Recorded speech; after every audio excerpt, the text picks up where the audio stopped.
Hello students, एक question discuss करते हैं कि हम असेट्स पे डेप्रिसिएशन क्यों लगाते हैं।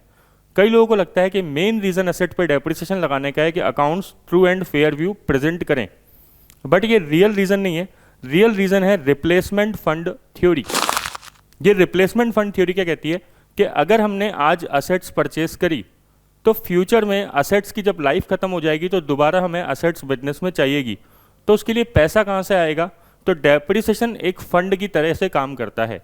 एक एग्जाम्पल के थ्रू समझते हैं। एक असेट की कॉस्ट मान लीजिए $1 लाख है और उसकी लाइफ है 5 ईयर्स की, तो हर साल हमने डेप्रिसिएशन लगाया 20,000 का। तो जब 5 साल में 20,000 का डेप्रिसिएशन लगा तो डेप्रिसिएशन एक नॉन कैश एक्सपेंस है, बट वो charge profit and loss account में हो रहा है, तो उससे हमारे प्रॉफिट रिड्यूस हो रहे हैं और उन प्रॉफिट के रिडक्शन की वजह से कंपनी डिविडेंड कम पे कर रही है। तो कंपनी एक इंटरनली एक तरीके से फंड को ब्लॉक कर रही है, फंड जनरेट कर रही है फ्यूचर में असेट्स को परचेस करने के लिए। तो डेप्रिसिएशन लगाना असेट्स के रिप्लेसमेंट में हेल्प करता है।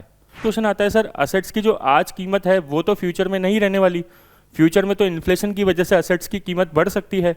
जैसे अभी $1 लाख है तो हो सकता है 5 साल बाद $1,50,000 हो। तो सर हमने तो $1 लाख ही फंड्स जनरेट किए, अब ये $1,50,000 कैसे जनरेट होंगे। तो स्टूडेंट इसका आंसर है रिवैल्यूएशन मॉडल। हम असेट्स का रिवैल्यूएशन क्यों करते हैं? असेट का रिवैल्यूएशन करने के पीछे भी यही रीज़न होता है, रिप्लेसमेंट फंड थ्योरी। जैसे ही हम असेट्स का रिवैल्यूएशन करेंगे तो उस पर लगने वाला एडिशनल डेप्रिसिएशन भी प्रॉफिट एंड लॉस अकाउंट में चार्ज होगा और उसकी वजह से एक्स्ट्रा फंड्स बिजनेस में ब्लॉक होंगे।